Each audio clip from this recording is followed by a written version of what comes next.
Video game spin-offs have been a part of the industry for nearly as long as the industry has existed, though impressions and views on spin-offs have shifted quite a bit over the years. Unlike the days of old, when you say the word spin-off, many people recoil. They expect that means this new game is going to have a lower budget, that gameplay is going to be weak and undesirable, that it's just going to be a shameless cash grab. Games like Metal Gear Survive, Resident Evil Umbrella Corp keep pushing people towards this belief. But if other spin-offs like Persona, which came from the Megami Tensei series, are anything to go by, we can state for certain that sometimes spin-offs can spin threads of absolute gold. For the purpose of this video, I'm just gonna put everything on the table. If it's not the original game or like the original game that started the franchise, it is going to be a spin-off. We're going to take a trip through my history today and look at just a few notable spin-offs I've grown up with, and which end of the spin-off spectrum they ended up on. However, we're going to be discounting a lot of the more generic entries like Mario Kart, simply because they don't need any more discussing on YouTube.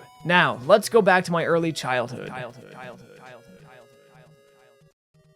First up, we have Xanadu, a spin-off of Xanadu, which was a part of the Dragon Slayer series that also brought us games like Dragon Slayer 4, known as Legacy of the Wizard here in North America, and of course later on the Legend of Heroes series. It was 1987 when this game released in Japan. Falcom was a young company trying their darnest to make a splash in the industry. Though they typically developed for computers, the NES, or Famicom as it was known in Japan, was taking over the market. So Falcom took to finding a way to port one of their latest games, Xanadu, to the Famicom. This proved to be a little harder than they anticipated, so what they settled on instead was creating a spin-off slash side story to the already existing Xanadu. When the game released, they kept the Xanadu part of the title but created a portmanteau of Famicom and Xanadu to name it Xanadu. Xanadu is an awesome game. The design definitely takes a lot of pointers from The Legend of Zelda 2: Link's Adventure, with its approach to side-scroll platforming and combat, as well as its use of towns and NPCs,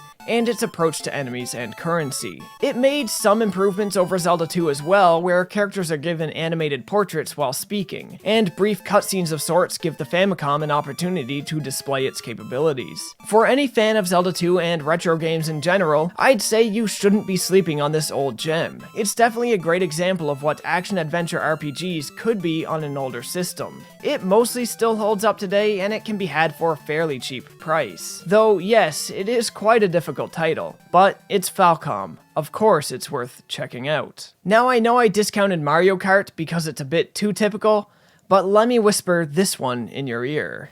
Diddy Kong Racing. This game was the cat's pajamas, or the ape's bananas, or whatever you want to call it. Sadly, at its release, it just kinda got passed off as a Mario Kart clone, and I mean, yeah, it is, but man is it a good one. Though multiplayer is always the bread and butter of kart racers, I can't deny I still look for a good single player experience in anything and everything that I play. I remember when this game came out and I was playing it just like any normal kart racer.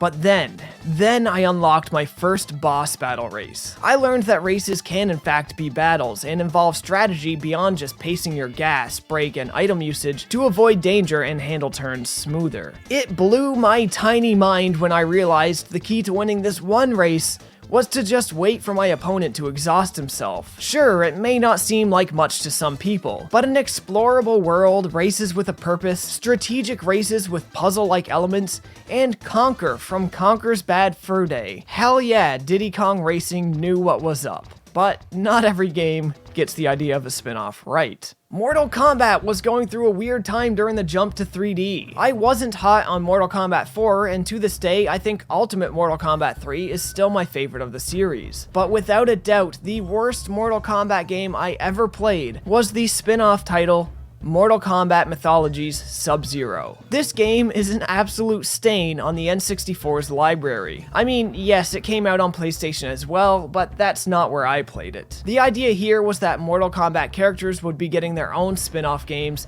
to to help fill in their backstories. Sub-Zero was one of only a few really unlucky characters to have this happen to him. The game functioned as a side-scrolling beat-em-up, only everything was wrong. Your character was always too close to the edges of the camera while traveling. There's too many one-hit kill traps throughout the levels that you can hardly anticipate coming. The depth perception is thrown completely out the window, which makes most of the platforming an absolute nightmare. Checkpoints are few and far between, and the combat itself, the thing Mortal Kombat was known for, felt tiring and unfair. I'm not sure if I sucked or if the hitboxes were trash, probably a combination of the two, but even as a youngin', I couldn't find this game enjoyable, and I freaking loved Mortal Kombat. And speaking of things that I love, anime booty. No, it's not that. I've always been a fan of the Fatal Frame series, and this series has had its brief trips into spin-off territory as well. Spirit camera for the Nintendo 3DS. Let me throw a cool catchphrase at you folks. A horror game you need to play with the lights on. Though they never used this line, it certainly sounds like it'd be effective for marketing. Unfortunately, it's true in a literal sense. Spirit camera comes with this little booklet, and part of the gameplay involves looking at this book and environments through your 3DS camera. That camera then, through AR magic, will integrate it into the gameplay. However, the 3DS camera doesn't exactly work well in the dark, which means you have to play this horror game in a well-lit environment. Not only does that shatter half the tone and fun of playing a scary game, but it's not even really a good gameplay experience outside of that. A neat tech demo maybe, but there's probably no good way to integrate AR of this nature into a horror game on the 3DS. But hey, we got this. Theatrhythm Final Fantasy Curtain Call. Some people did know how to make a spin-off that took advantage of the 3DS. Final Fantasy has no shortage of spin-offs, with Tactics being probably my favorite of the bunch, for all of the exact opposite reasons Curtain Call is shaping up to be my second favorite. Granted, I only just started this one a short while ago, but I'm loving what I'm playing. I'm mostly a firm believer that rhythm games do not work that well with standard controllers. It's the rare games like Project Diva that actually make it work. Curtain Call has many control schemes, but the one I stick with is the touchscreen. It doesn't matter where your touch lands on the touchscreen as long as your tapping syncs up to the movements, directional swipes, and taps represented on the screen above. With around 200 tracks in the game, there's a lot to explore. There's lots of characters to collect and level up, and a ton of stages and spectacles to look at. The only thing I don't like is simply a product of being a rhythm game.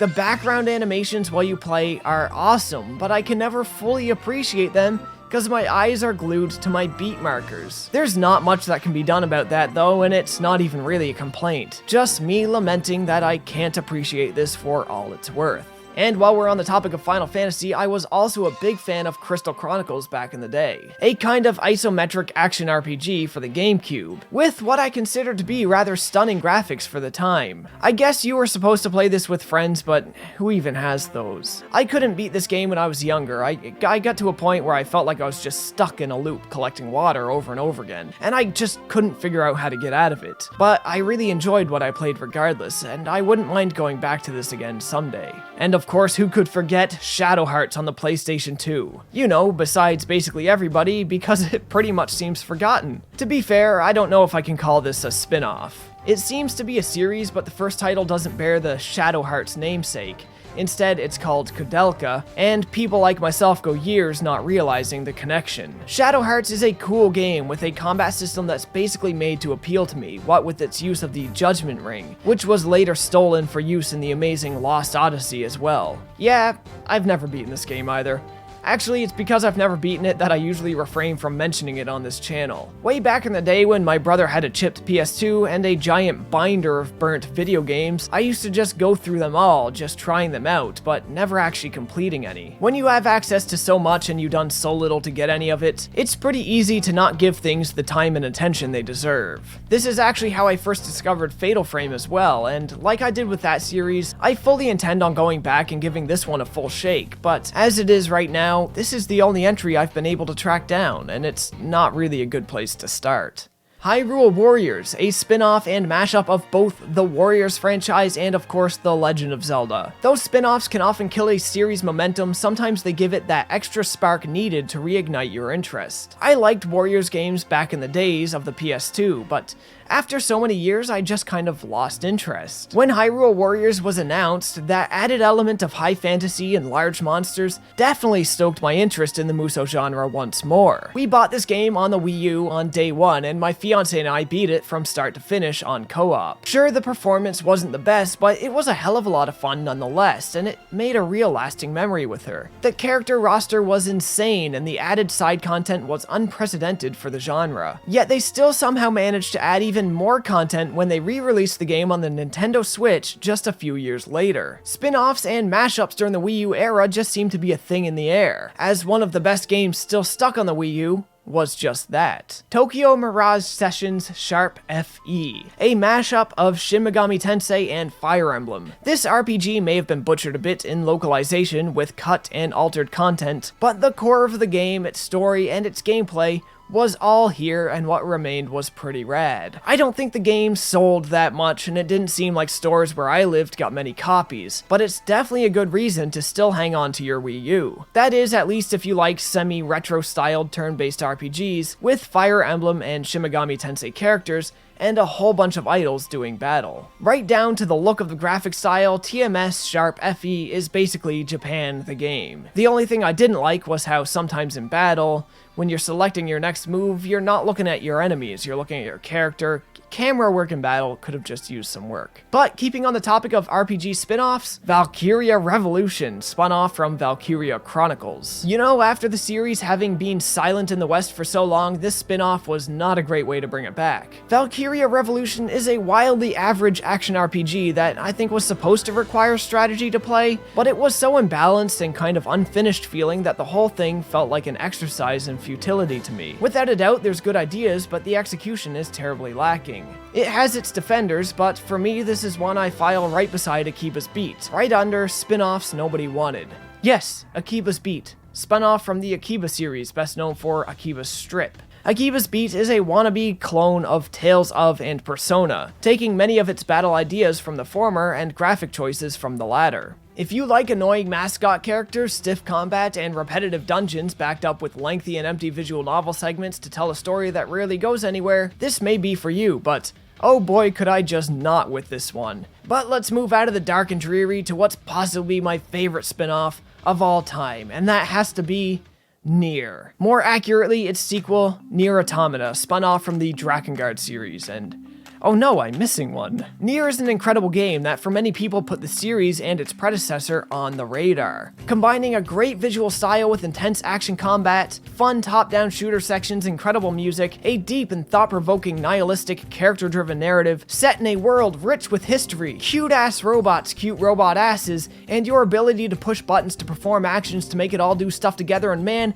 this game has just got it all. Though I've had some super rough experiences in my days with spin-offs and had some pretty darn average experiences here and there, games like Nier, series like Persona and The Legend of Heroes, and all that comes along with it basically makes spin-offs something that will never be entirely possible to write off. I've played lots more spin-offs in my days, from games like Halo Wars or Dead Space Extraction, to games like Senran Kagura Reflections and Bon Appetit. But these are just a few that still leave an impression on me, whether good or bad. And yes, though I need to go back and see a couple through and give them their proper due, they've still left that lingering impression in the back of my mind. That impression that tells me, you know, sometimes spin-offs are worth looking into. What are some video game spin-offs that made an impression on all of you? I'm interested in hearing what you have to say. Drop me a comment with the best and worst spin-off you've ever played, even if it's technically considered just another series in the same franchise. As always, folks, thanks for watching.